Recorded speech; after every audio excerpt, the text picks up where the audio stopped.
Please prove it authentically. The word Trinity doesn't exist. It's सीधी सी बात है. Smoking is prohibited. That's final. I hope I have answered properly. It's illogical and unscientific. That does not mean Quran is wrong. It has really moved me.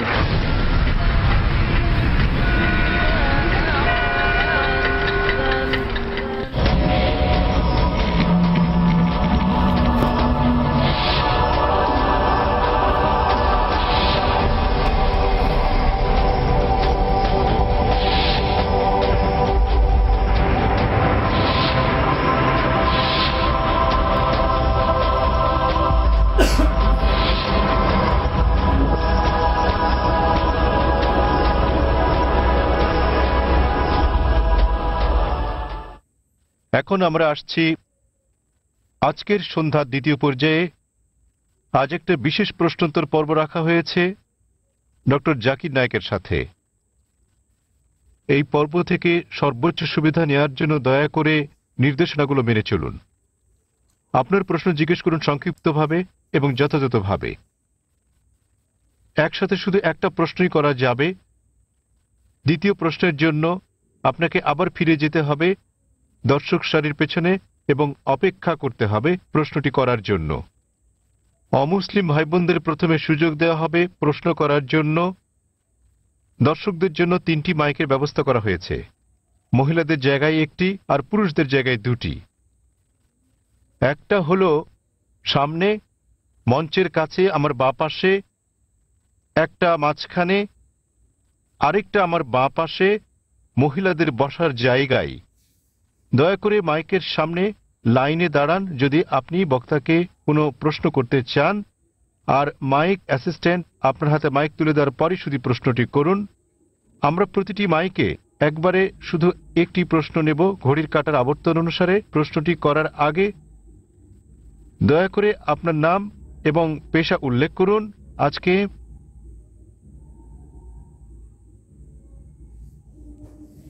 এটা আমাদের একটা বিশেষ অনুষ্ঠান, প্রশ্নোত্তর পর্ব।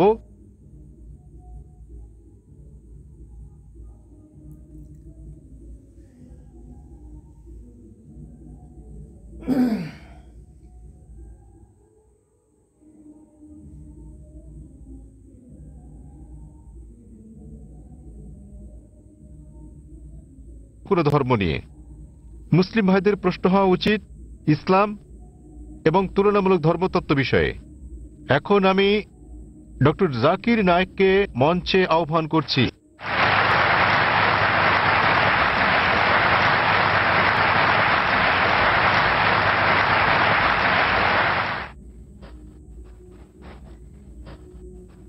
আলহামদুলিল্লাহ ওয়াসসালাতু ওয়াসসালাম আলা রাসূলিল্লাহ ওয়া আলা আলিহি ওয়া সাহবিহি আজমাইন, আম্মা বাদ। আউযু বিল্লাহি মিনাশ শাইতানির রাজীম, বিসমিল্লাহির রহমানির রহিম। ومن أحسن قولا ممن دعا إلى الله وعمل صالحا وقال إنني من المسلمين رب اشرح لي صدري ويسر لي أمري واحلل عقدة من لساني يفقهوا قولي। শ্রদ্ধেয় গুরুজনেরা এবং আমার প্রিয় ভাই বোনেরা, আমি আপনাদের স্বাগত জানাই ইসলামিক সম্ভাষণে। আসসালামু আলাইকুম ওয়া রাহমাতুল্লাহি ওয়া বারাকাতুহু। আল্লাহ সুবহানাহু ওয়া তাআলার দয়া, শান্তি ও রহমত আপনাদের সকলের উপর বর্ষিত হোক। আলহামদুলিল্লাহ, এটা আমার জন্য অত্যন্ত সম্মান এবং আনন্দের ব্যাপার যে চেন্নাইতে অনুষ্ঠানরত এই চতুর্থ শান্তি ইসলাম ধর্মীয় সম্মেলনে আসতে পেরে। আলহামদুলিল্লাহ, এটা আমার জন্য আরও সম্মানের দ্বিতীয় শেষ দিনের প্রশ্নোত্তর পর্ব পরিচালনা করতে পেরে। যেমনটা বলেছেন ভাই জাকির আহমেদ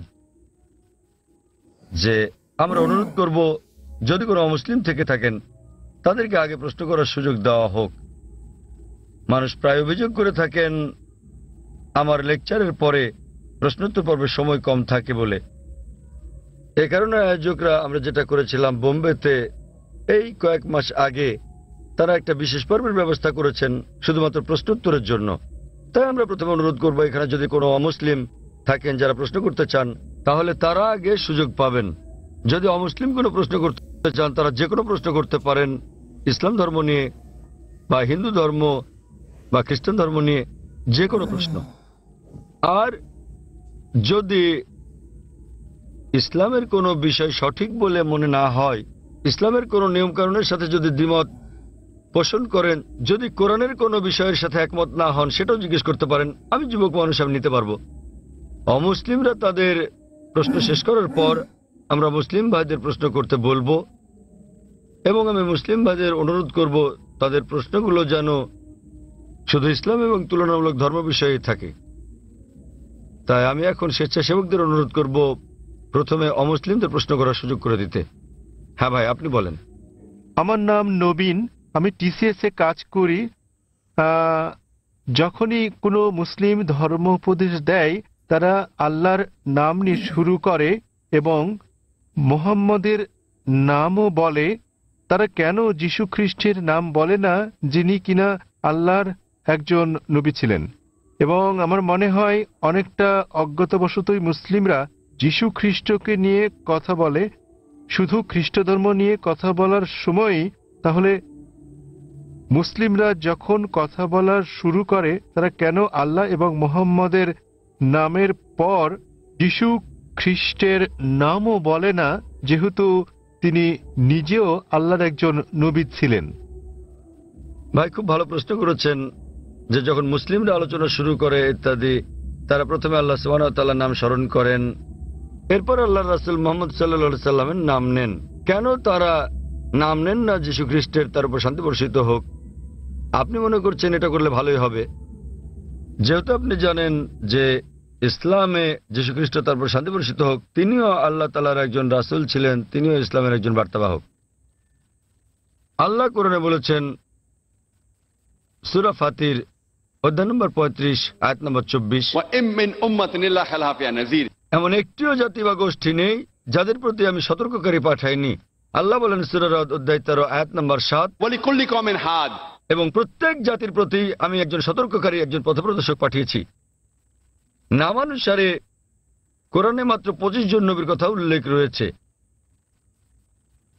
কিন্তু আমাদের প্রিয় নবী মুহাম্মদ সাল্লাল্লাহু আলাইহি ওয়াসাল্লাম বলেছেন, সহিহ হাদিসের উল্লেখ আছে, এটা মিশকাত আল মাসাবিতে, যে আমাদের প্রিয় নবী বলেছেন যে 1,24,000 পয়গম্বর পাঠিয়েছেন আল্লাহ সুবহানাহু ওয়া তাআলা এই পৃথিবীর বুকে, কিন্তু কোরআনে কেবল 25 জনের নামই পাওয়া যায়। আদম, ইব্রাহিম, মুসা, যিশু, মুহাম্মদ, তাদের সকলের উপর শান্তি বর্ষিত হোক। তো ভাই, আমি যদি আপনার কথা মেনে নেই যে আমাদের নাম উল্লেখ করা উচিত সকল নবী রাসূলদের, তাহলে 1,24,000 নবী রাসূলগণের নাম নিতে না পারলেও অন্তত কোরআনে বর্ণিত 25 জনের সকলেরই নাম নিতে হবে। তাহলে ভেবে দেখেন প্রথম বাক্যটি কত বড় হয়ে যাবে। আপনি যেটা বুঝতে পারছেন না তা হলো যে সকল নবী রাসূল নবী মুহাম্মদ সাল্লাল্লাহু আলাইহি সাল্লামের আগে এসেছিলেন তাদের পাঠানো হয়েছিল শুধু তাদের লোকদের জন্য, শেষ সময়ের জন্য। উদাহরণস্বরূপ কোরআনে আছে যীশু খ্রিস্ট, তার উপর শান্তি বর্ষিত হোক, এটার উল্লেখ আছে সূরা সাফ অধ্যায় নম্বর 61 আয়াত নম্বর 6, যে তাকে পাঠানো হয়েছিল বনী ইসরাইলের জন্য একজন দূত হিসেবে। এটা উল্লেখ আছে সূরা আলী ইমরানেও অধ্যায় নম্বর 3 আয়াত নম্বর 49, যে যীশু খ্রিস্টকে তারপর শান্তি বর্ষিত হোক পাঠানো হয়েছিল একজন দূত হিসেবে বনী ইসরাইলের সন্তানদের জন্য। সুতরাং মুহাম্মদ সাল্লাল্লাহু আলাইহি ওয়াসাল্লামের আগে যারা এসেছেন সকল নবী রাসূলগণকে পাঠানো হয়েছিল তাদের নিজেদের লোকদের জন্য, সেই সময়ের জন্য। কিন্তু যেহেতু মুহাম্মদ সাল্লাল্লাহু আলাইহি সাল্লাম সর্বশেষ ও চূড়ান্ত নবী ছিলেন, তাকে শুধু আরব বা মুসলিমদের জন্য পাঠানো হয়নি, তাকে পাঠানো হয়েছিল সমগ্র মানব জাতির জন্য। এবং আল্লাহ বলেন সূরা আম্বিয়া অধ্যায় নম্বর 21 আয়াত নম্বর 107, আমি তো তোমাকে রহমত হিসেবে প্রেরণ করেছি সমগ্র পৃথিবীর জন্য, সমগ্র সৃষ্টি জগতের জন্য, সমগ্র মানবতার জন্য। সুতরাং মুহাম্মদ সাল্লাল্লাহু আলাইহি সাল্লাম যেহেতু সর্বশেষ এবং চূড়ান্ত নবী ছিলেন, তিনি শুধু মুসলিম বা আরবদের জন্য প্রেরিত হননি, এসেছিলেন সমগ্র মানব জাতির জন্য। এবং তিনি যে বার্তা নিয়ে এসেছিলেন তা শুধু একটা নির্দিষ্ট সময়ের জন্যই নয়, যেমনটা তার পূর্বে যারা এসেছিলেন তাদের বার্তা ছিল একটা নির্দিষ্ট সময়ের জন্য। কিন্তু যেহেতু নবী মুহাম্মদ সাল্লাল্লাহু আলাইহি সাল্লাম ছিলেন সর্বশেষ ও চূড়ান্ত নবী, তার বার্তা সময়ের বন্ধনে বাধা নয়, এটাকে অনুসরণ করতে হবে শেষ দিন পর্যন্ত। এ কারণে আপনি বর্তমানে যেখানেই থাকুন না কেন, হোক সে ভারত বা যুক্তরাষ্ট্র বা ইংল্যান্ড বা সৌদি আরব, পৃথিবীর যে কোনো প্রান্তে বর্তমানে আমাদের অনুসরণ করতে হবে সর্বশেষ ও চূড়ান্ত নবীকে, এবং তিনি হচ্ছেন নবী মুহাম্মদ সাল্লাল্লাহু আলাইহি সাল্লাম। যদিও ইসলামে সকল নবী রাসূলকেই আমরা সম্মান করি এবং আমরা যীশু খ্রিস্টকেও সম্মান করি, আমরা তাকে ভালোবাসি, তাকে শ্রদ্ধা করি, কিন্তু যীশু খ্রিস্ট তার উপর শান্তি বর্ষিত হোক নিজেই বলেছেন, এটার উল্লেখ আছে গসপেল অফ জন অধ্যায় নম্বর 16 অনুচ্ছেদ নম্বর 12 থেকে 14। আমি তোমাদের অনেক কথা বলতে চাই, কিন্তু এখন তোমরা তা সহ্য করতে পারবে না, কারণ যখন সত্যের আত্মা আসবেন তিনি তোমাদের পথ দেখাবেন। তিনি নিজে থেকে কিছু বলবেন না, যা শুনবেন তাই বলবেন, তিনি আমাকে সম্মানিত করবেন। সুতরাং এখানে যীশু খ্রিস্ট তারপর শান্তি বর্ষিত হোক ভবিষ্যৎবাণী করেছেন সর্বশেষ ও চূড়ান্ত নবী মুহাম্মদ সাল্লাল্লাহু সাল্লামের আগমনের। এই কারণে আমরা বিশ্বাস করি যে যীশু খ্রিস্ট তারপর শান্তি বর্ষিত হোক এই পৃথিবীতে আবার প্রত্যাবর্তন করবেন, এবং খ্রিস্টানরাও এটা বিশ্বাস করে। তিনি যখন আসবেন তিনি নিজেও আনুগত্য করবেন আল্লাহ সুবহানাহু ওয়া তাআলার এবং সর্বশেষ ও চূড়ান্ত নবী মুহাম্মদ সাল্লাল্লাহু আলাইহি ওয়াসাল্লামের শিক্ষা মেনে চলবেন। তাই এটাই হচ্ছে কারণ যে যখন কোনো মুসলমান কোনো বক্তব্য শুরু করতে যায় অথবা শাহাদাত দেয়, প্রথমেই সে এক এবং একমাত্র আল্লাহ সুবহানাহু ওয়া তাআলার নাম স্মরণ করে। শুধু তিনি একমাত্র উপাসনার যোগ্য, আর কেউ নয়। এবং আমরা সর্বশেষ ও চূড়ান্ত নবী অর্থাৎ মুহাম্মদ সাল্লাল্লাহু আলাইহি ওয়াসাল্লামের উপর বিশ্বাস স্থাপন করি, কারণ তিনি এমন এক পয়গম্বর যার শিক্ষা দীক্ষা আজ অনুসরণযোগ্য। পূর্ববর্তী সকল নবী রাসূলগণ ছিলেন সময়ের গণ্ডিভুক্ত একটা নির্দিষ্ট সময়ের জন্য এবং একটা নির্দিষ্ট গোত্রের লোকদের জন্য। যেহেতু নবী মুহাম্মদ সাল্লাল্লাহু আলাইহি ওয়াসাল্লামকে পাঠানো হয়েছে সমগ্র মানবজাতির জন্য এবং তার বার্তা সময়ের গণ্ডিভুক্ত নয়, এ কারণে আমরা তার নাম উল্লেখ করে থাকি। অন্যথায় ইসলামে আমাদের সকল নবীদেরকে সম্মান করতে হয়। আর আমি যদি আপনার কথা মেনে নেই, যেভাবে আগে বলেছিলাম আমার লেকচার শুরুর সময়, আমাকে বলতে হবে আল্লাহর নাম যিনি সর্বময়, সর্বোচ্চ, ক্ষমাশীল, এবং তার নবীদের নাম আদম এবং নূহ, তারপর সালেহ, ইদ্রিস, ইব্রাহিম, ইসমাইল, ইসহাক, মুসা, ঈসা, এবং তারপর আরো কারো নাম বলে আমি বলতে পারি মুহাম্মদ সাল্লাল্লাহু আলাইহি ওয়াসাল্লাম। আমরা যখনই মুহাম্মদ সাল্লাল্লাহু আলাইহি ওয়াসাল্লামের নাম উল্লেখ করি অন্য সকল নবীরা হয়তো অন্তর্ভুক্ত হন, কেননা এই কিতাব পবিত্র কোরআন যা কিনা নাজিল হয়েছিল নবী মুহাম্মদ সাল্লাল্লাহু আলাইহি ওয়াসাল্লামের উপর, এখানে বলা আছে যে প্রত্যেক মুসলমানের দায়িত্ব আল্লাহ সুবহানাহু ওয়া তাআলার সকল নবী রাসূলগণকে সম্মান করা, এমনকি যদিও তাদের নাম পবিত্র কোরআনে উল্লেখ নাও থাকে। সুতরাং আমরা তাদের ভালোবাসি, তাদের সম্মান করি, কিন্তু আমাদেরকে নাম নিতে হবে সর্বশেষ ও চূড়ান্ত নবীরই, যেহেতু তার বাণী আজও অনুসরণ করা হচ্ছে। আশা করি উত্তরটা পেয়েছেন।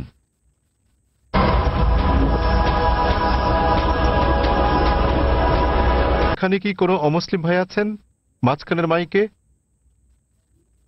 তামিল? হ্যাঁ, কেউ কি উনার কথা অনুবাদ করে দিতে পারবেন? তিনি তামিল ভাষায় কিছু বলতে চাচ্ছেন। এখানে কোনো অনুবাদক আছেন?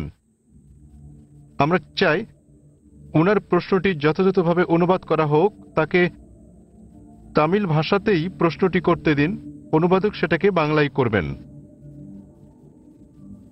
எனது பெயர் அல்போன்ஸ். நான் கிறிஸ்தவ மதத்தை சார்ந்தவர். சென்னை பெரம்பூரிலிருந்து வருகிறேன். நான் இஸ்லாம் மதத்தினுடைய வீட்டிற்கு சென்று பீஸ் டிவி, தங்களது பீஸ் டிவியில் இஸ்லாம் மதத்தின் அனைத்து விஷயங்களையும் பார்ப்பேன். 7000 ரூபாய் கட்டினால் மட்டுமே பீஸ் டிவி சேனல் தெரியும் என்ற நிலைக்கு உள்ளது. ஆதலின் ஏன் இதை கேபிளில் ஒளிபரப்ப தங்கள் மதத்தை ஒளிபரப்பக்கூடாது என்று நினைக்கின்றேன். তার প্রশ্নটি হল পিস টিভির সম্প্রচার বিষয়ে। তিনি জিজ্ঞাসা করেছেন কেন পিস টিভি, কেবল টিভি বা অন্যান্য স্থানীয় কেবল চ্যানেলে সম্প্রচার হয় না। তিনি একজন খ্রিস্টান এবং তাকে একজন বন্ধুর বাসায় গিয়ে এই চ্যানেলটি দেখতে হয়। ভাই প্রশ্ন করেছেন যে তিনি একজন খ্রিস্টান এবং তিনি জানেন যে পিস টিভি স্যাটেলাইটের মাধ্যমে সম্প্রচার করা হয়, কেন কেবল অপারেটররা তাদের চ্যানেলে পিস টিভিকে রাখেন না? ভাই এটা কেবল অপারেটরদেরকে জিজ্ঞেস করতে হবে। আমরা যা করছি তাহলে আমরা খেয়াল রাখছি যে পিস টিভি চালু আছে এবং এটা পৃথিবীর যে কোনো প্রান্ত থেকে দেখা যায় কিনা। আলহামদুলিল্লাহ আমরা পিস টিভির 6টি আলাদা স্যাটেলাইট থেকে সম্প্রচার করছি এবং এটা পুরো পৃথিবী জুড়ে পৌঁছে যাচ্ছে। এশিয়া, মধ্যপ্রাচ্য, আফ্রিকা, অস্ট্রেলিয়া, ইউরোপ, উত্তর আমেরিকা, দক্ষিণ আফ্রিকা, সমগ্র বিশ্ব জুড়ে। আর ভারতের বিভিন্ন জায়গায় কেবল অপারেটররা পিস টিভিকে তাদের তালিকায় যোগ করেছেন, কেউ কেউ করছেন না। আপনি তাদেরকে জিজ্ঞেস করতে পারেন কেন তারা পিস টিভিকে তাদের তালিকায় যোগ করছেন না। আর দ্বিতীয়ত, কেউ যদি পিস টিভি দেখতে চান পৃথিবীর যে কোনো প্রান্ত থেকে, তিনি একটা ব্যক্তিগত ডিশ লাগিয়ে নিতে পারেন। বড় জোর 6000 রুপি খরচ হবে। $150 খরচে পৃথিবীর যে কোনো প্রান্ত থেকে ডিশ এবং ডিকোডার বসালে এটা ফ্রি টু এয়ার চ্যানেল, আপনি এটা দেখতে পারবেন। আপনাকে মাসে মাসে টাকা দিতে হবে না।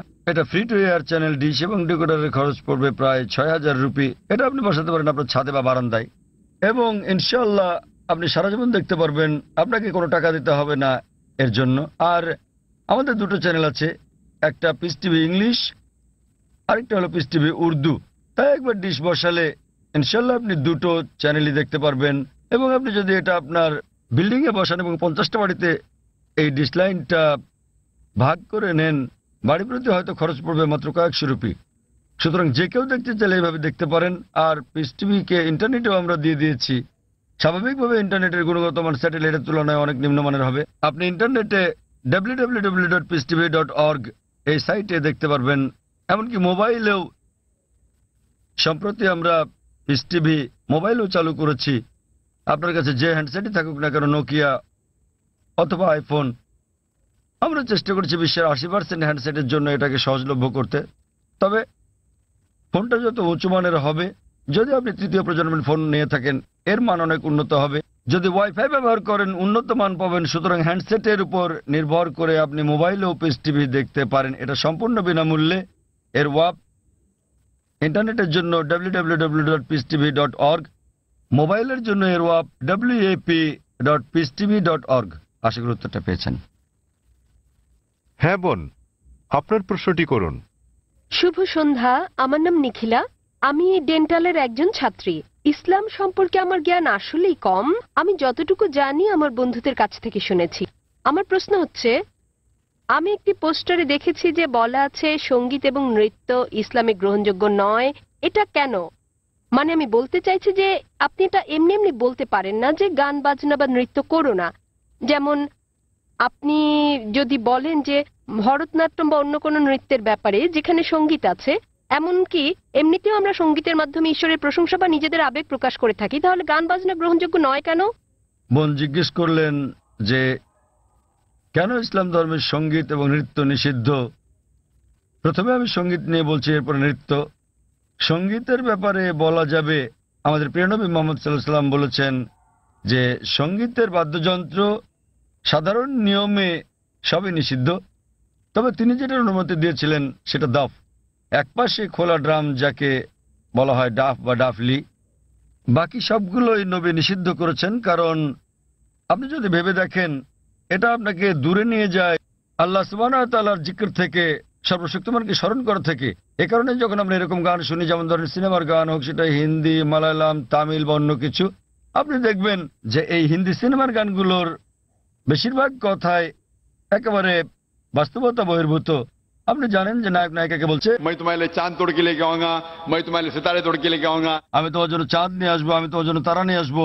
আমরা জানি এটা সম্ভব না, কোনো মানুষ তার প্রেমিকার জন্য চাঁদ তারা নিয়ে আসতে পারে না। তবুও আমরা বলে থাকি পরিস্থিতি বা আবেগ ইত্যাদির কারণে। তো এই কারণে সাধারণ অনুশাসন হচ্ছে যে সঙ্গীত একজন মানুষকে আল্লাহ সুবহানাহু ওয়া তাআলার কাছ থেকে দূরে নিয়ে যায়। এ কারণে আমাদের প্রিয় নবী বাদ্যযন্ত্রকে নিষিদ্ধ করেছেন দাফ ছাড়া। অথবা সাধারণভাবে কণ্ঠস্বর, উদাহরণস্বরূপ যদি কেউ কোরআন আবৃত্তি করে তার কণ্ঠ সুন্দর, সেটা ঠিক আছে, কারণ এটা একজন মানুষকে আল্লাহ সুবহানাহু ওয়া তাআলার দিকে নিয়ে আসে। নেপথ্য বাদ্যযন্ত্রের আওয়াজ থাকলে যদি এটা একটা বিশেষ আবেগের সৃষ্টি করে, তাহলে গান গাওয়ার ক্ষেত্রে এটা হচ্ছে মুবাহ, ঐচ্ছিক, যতক্ষণ পর্যন্ত গানের কথাগুলো নিয়ে যাচ্ছে আল্লাহ সুবহানাহু ওয়া তাআলার দিকে। যদি গানের কথাগুলো আপনাকে আল্লাহর কাছ থেকে দূরে সরিয়ে নিয়ে যায়, তাহলে সে ধরনের গানও নিষিদ্ধ। এবার আসি দ্বিতীয় ভাগে, নৃত্য করা কেন নিষিদ্ধ। কোরআনে এমন কোনো আয়াত নেই, অথবা আমার জানার মতো কোনো হাদিস নেই যেখানে বলা আছে যে নৃত্য করা হচ্ছে হারাম। কিন্তু সাধারণভাবে যেহেতু মানুষ নাচে অন্য মানুষদের দেখানোর জন্য, আপনারা জানেন যে মঞ্চে নৃত্য পরিবেশন করা হয়, যেমন ভরতনাট্যম। আপনি মঞ্চে ভরতনাট্যম করছেন আর হাজার হাজার লোক আপনাকে দেখছে। সাধারণভাবে যদি হিজাবের দিক থেকে বলি, আমরা চাইবো না যে উন্মুক্ত হোক আমাদের মহিলারা, আমাদের মায়েরা, আমাদের বোনেরা, আমাদের কন্যারা মঞ্চে উঠুক আর হাজার হাজার লোক তাদের দেখুক। তো যে কোনো পেশা যেখানে শরীরকে প্রদর্শন করা হয়ে থাকে মানুষকে বিনোদন দেওয়ার জন্য, সেটা নিষিদ্ধ। এই কারণেই মানুষজনের সামনে নাচা অথবা নাচ করা কোনো পার্টিতে যেখানে বিপরীত লিঙ্গের মানুষেরা থাকে, বেশিরভাগ ক্ষেত্রে নাচের নিয়মগুলো এগুলো ইসলামী শরিয়ার বিরুদ্ধে যায়। যখন আপনি নাচেন বেশিরভাগই জোড়া বেঁধে, ছেলে এবং মেয়ে, আর তাদের মধ্যে বেশিরভাগই গার্লফ্রেন্ড বয়ফ্রেন্ড, এবং তারা অন্য মানুষদের সামনে নাচে। সুতরাং যেহেতু এটা ইসলামী হিজাবের নিয়মের পরিপন্থী, এ কারণেই বলা হয় এটা নিষিদ্ধ, কারণ এটা হিজাবের নিয়মের বিপরীত। তাই বুঝতে হবে যে যখন নাচ করছেন, আপনি মানুষজনের সামনে নাচ করছেন, পার্টিতে যাচ্ছেন, আবার ঘুরে বেড়াচ্ছেন, আর না হলে শুধু স্বামী স্ত্রী মিলে যেভাবে খুশি সময় কাটাতে পারেন যতক্ষণ এটা শরিয়ার বিরুদ্ধে না যাচ্ছে। বদ্ধ ঘরের ভেতরে স্বামী স্ত্রী মিলে যা খুশি করতে পারেন যদি এটা কোরআন ও হাদিসের নিয়মকানুনের বাইরে না যায়, কোনো সমস্যা নেই। কিন্তু যেহেতু বেশিরভাগ সময় নাচ শরীরকে প্রদর্শন করে থাকে, এতে গান থাকে, নাচ থাকে, আপনি মঞ্চে উঠছেন না, লোকেরা আপনাকে দেখছে, তাই এটা শরিয়ার হিজাবের নিয়মের বিরুদ্ধে। এ বিষয়ে আমার ভিডিও ক্যাসেট দেখেন, ইসলামে নারীর অধিকার আধুনিক না সেকেলে, সেখানে বিস্তারিত আছে কেন আমরা মুসলিমরা নারীদের নিরাপত্তা দেই, ভালোবাসি, তাদেরকে কি চোখে দেখি। যেহেতু আমরা নারীদের ভালোবাসি, আমরা তাদের নিরাপত্তা দেই এবং আমরা তাদের প্রদর্শন করতে চাই না। এই কারণেই যে সমস্ত পেশায় প্রকাশ্যে গান গাওয়া বা নাচ করা অথবা মডেলিং এর ব্যাপার আছে সেগুলো নারীর জন্য নিষিদ্ধ। আশা করি উত্তরটা পেয়েছেন।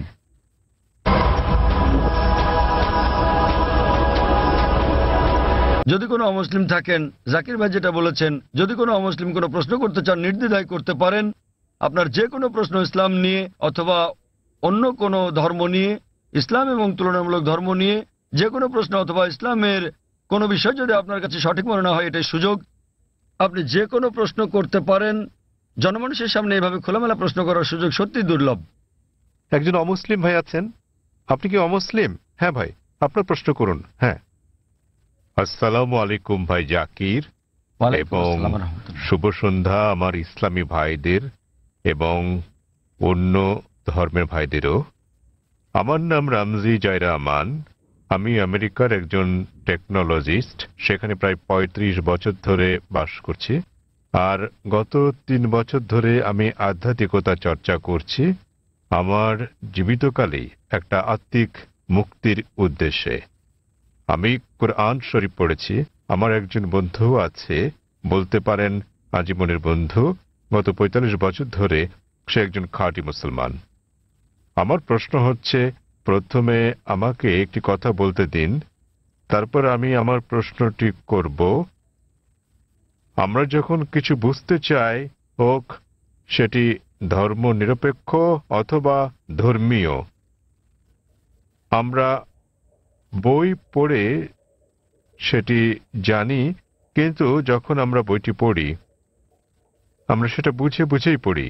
তাই যদি হয় তাহলে কেন প্রায় ১ ঘন্টা ধরে আপনার ছেলে বক্তৃতা করেছিল কোরআন বুঝে পড়ার বিষয়ে, বিশেষত সৌদি আরবের ভাষা আরবি ভাষার বিষয়ে? কেননা আমি যা অনুভব করি এবং চর্চা করি যে কোরআন ভাষার অনেক ঊর্ধ্বে, তো প্রত্যেক মুসলমানের আরবি ভাষা শিখতে হবে। বিষয়টা আমার কাছে কিছুটা জোর জবরদস্তিমূলক মনে হয়েছে। কোরআন কি তাই বলে?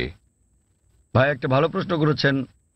বললেন যে তিনি আধ্যাত্মিকতা শিখতে চান এবং তিনি কোরআন পড়েছেন, কিন্তু তিনি বুঝতে পারেননি যে কেন একটা বক্তৃতা যা ফারিক নায়েক করেছিল আমার ছেলে কোরআন বুঝে পড়ার জন্য আরবি ভাষা শেখার গুরুত্ব নিয়ে, আর এটা কেন আবশ্যিক। আপনি যদি আমার ছেলের পুরো আলোচনাটা শুনে থাকেন, সে কখনো এটা বলেনি যে প্রত্যেক মুসলমানের জন্য আরবি শেখা আবশ্যিক। সে কখনোই বলেনি। আরবি জানাটা বেহেশতে যাওয়ার জন্য পূর্ব শর্ত নয়, কারণ আমি নিজেও আরবি জানি না।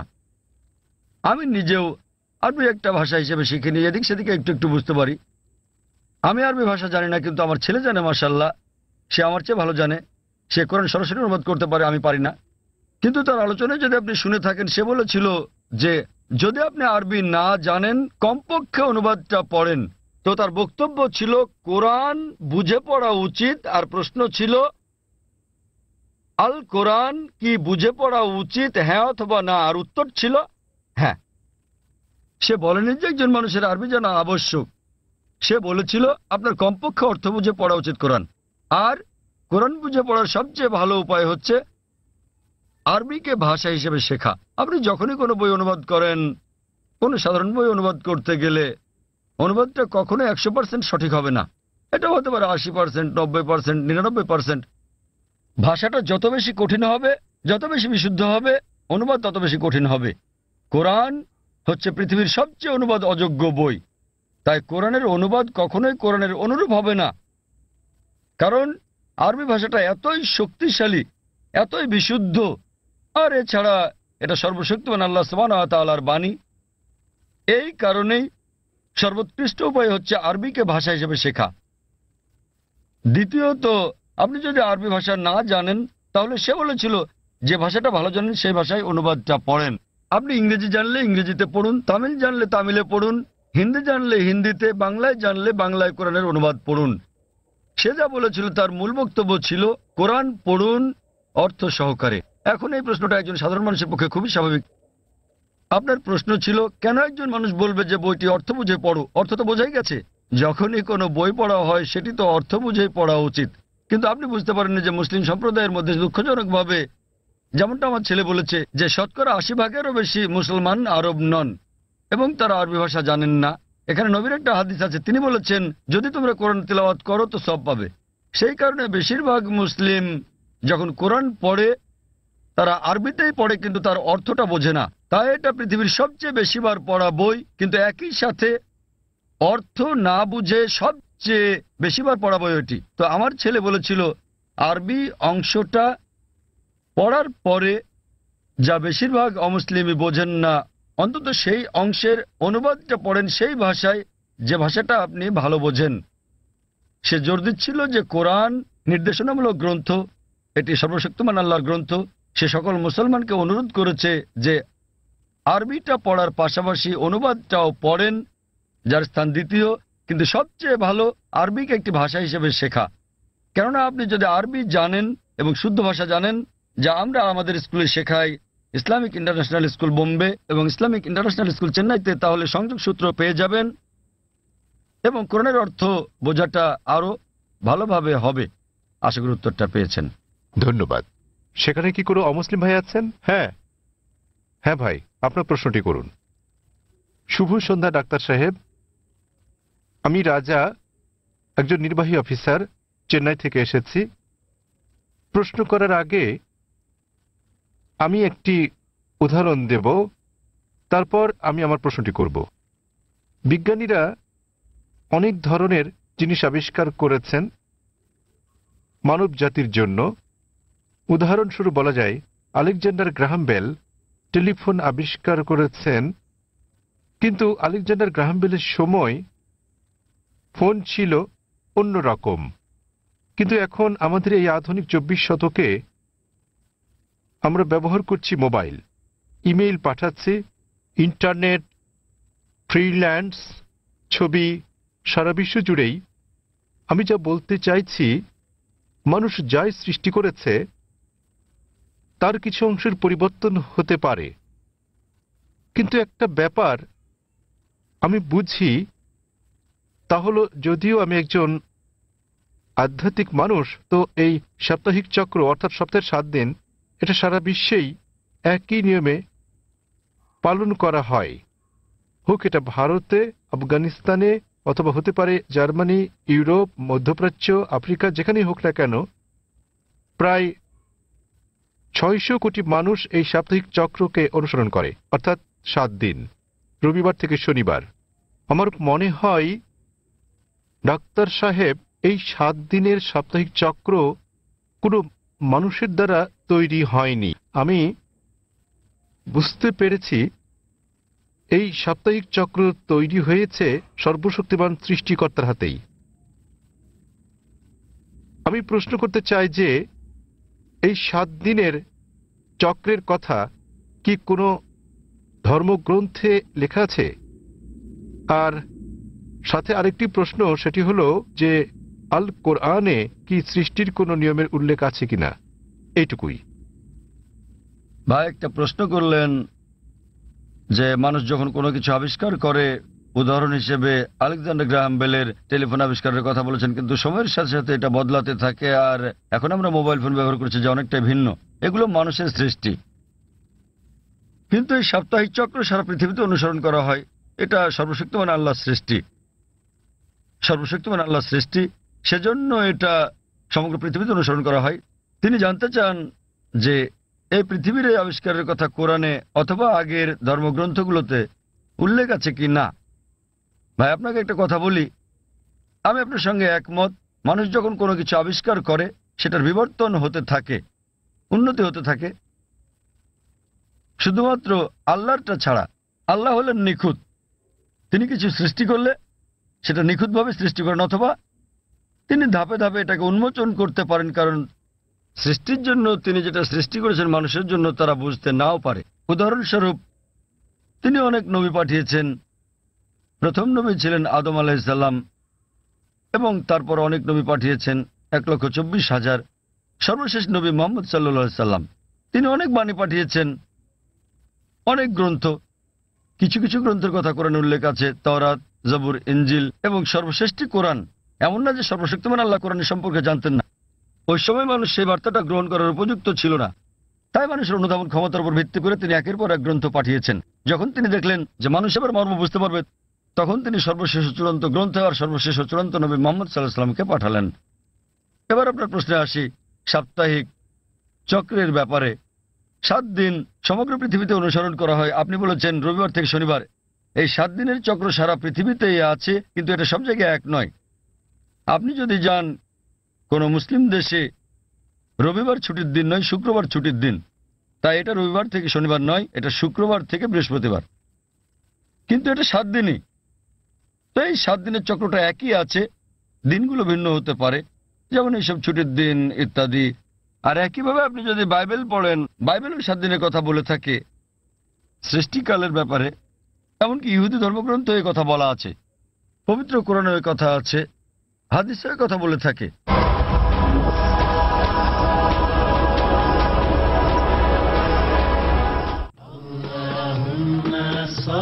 নবীজি মুহাম্মদ সাল্লাল্লাহু আলাইহি ওয়াসাল্লামের মণিমুক্তা। আয়েশা রাদিয়াল্লাহু আনহা থেকে বর্ণিত, রাসূলুল্লাহ সাল্লাল্লাহু আলাইহি ওয়াসাল্লাম বলেন, হে আয়েশা, নিশ্চয়ই আল্লাহ সহনশীল, আর তিনি প্রত্যেক কাজে সহনশীলতা পছন্দ করেন। সহিহ বুখারী 9ম খণ্ড অনুচ্ছেদ 4, হাদিস নম্বর 6927।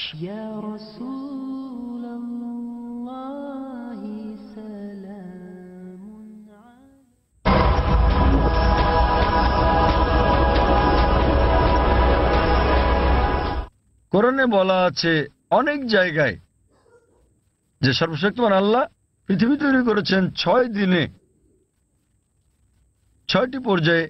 এ ব্যাপারে পবিত্র কোরআন এবং অন্যান্য ধর্মগ্রন্থ প্রায় একই কথা বলা আছে, কিন্তু ভালোভাবে দেখলে অনেক পার্থক্য আছে। কোরআন যেভাবে বলেছে তা অনেক বেশি বিজ্ঞানসম্মত। অন্যান্য ধর্মগ্রন্থের কথা অতটা বিজ্ঞানসম্মত নাও হতে পারে।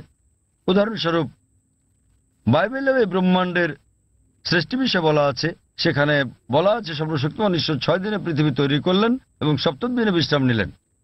এর মানে ঈশ্বরেরও বিশ্রামের প্রয়োজন হয়। কোরআনও বলে যে সর্বশক্তিমান আল্লাহ 6 দিনে পৃথিবী তৈরি করলেন, কিন্তু এটা বলেন যে 7ম দিনে বিশ্রাম নিয়েছেন। কেন?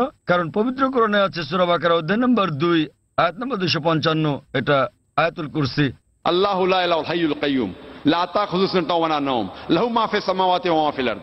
যে তিনি চিরকালীন, তিনি সর্বশক্তিমান, তিনি একক, কোনো তন্দ্রা তাকে স্পর্শ করে না, তার বিশ্রামেরও দরকার নেই। সর্বশক্তিমান আল্লাহর কোনো ঘুমের প্রয়োজন নেই, তার বিশ্রামেরও প্রয়োজন নেই। তাহলে তার বিশ্রামের প্রশ্নটা আসে কি করে? তাই অনেক কিছুতেই মিল পাওয়া যাবে, কিন্তু সব নয়। কেউ যদি বলে যে ঈশ্বরের বিশ্রাম প্রয়োজন, যেমন আমি বা আপনি আমাদের মানুষের বিশ্রাম প্রয়োজন, সর্বশক্তিমানের কোনো বিশ্রাম প্রয়োজন নেই। তো এখানে পার্থক্যটা। বাইবেলে যা বলা আছে তা হলো 24 ঘন্টা করে 6টি পর্যায়, 24 ঘন্টার 6টি সময়। আমরা বিজ্ঞানীরা বলে থাকি যে 24 ঘন্টার 6টি দিনে এই পৃথিবী তৈরি করা সম্ভব নয়। তো বিজ্ঞানীরা বাইবেলের ওল্ড টেস্টামেন্টের এই বর্ণনার সাথে দ্বিমত পোষণ করেন। আর কোরআনের কথায় আসি, কোরআন কখনোই বলেনি যে সর্বশক্তিমান আল্লাহ 24 ঘন্টার 6 দিনে এটা তৈরি করেছেন। আরবি শব্দ ইয়াম, বহুবচনে আয়াম, যা কোরআনে উল্লেখ আছে, এর দুটো মানে আছে। ইয়মের একটা মানে হলো সাধারণ 24 ঘন্টার একদিন বলতে যা আমরা বুঝি, আরেকটা মানে হচ্ছে পর্যায়। এটা যে কোনো দৈর্ঘ্যের হতে পারে, যেমন একটা যুগ। আর বিজ্ঞানীদের এটা মেনে নিতে কোনো সমস্যা নেই যে ব্রহ্মাণ্ড 6টি যুগে তৈরি হয়েছে, 6টি দীর্ঘ সময়ে, হতে পারে লক্ষ লক্ষ বছর ধরে, তাতে কোনো অসুবিধা নেই। এখানে পার্থক্যটা জগতের সৃষ্টির রহস্যের ব্যাপারে। কোরআনে শত শত আয়াত আছে এই জগতের সৃষ্টি রহস্য নিয়ে। আমি এটার উপর একটা লেকচার দিতে পারি, কিন্তু এখানে সময় নেই। আমি শুধু কয়েকটা উদাহরণ দেব। কোরআন পৃথিবীর সৃষ্টি রহস্য নিয়ে কি বলে তাই নিয়ে সেখানে অনেক কথাই বলা আছে, কিন্তু কোরআনে যা বলা আছে এর অধিকাংশই কোরআন নাজিলের সময় আমরা জানতাম না। কোরআন যখন 1400 বছর আগে নাজিল হয়েছিল এসব কথা অজানা ছিল।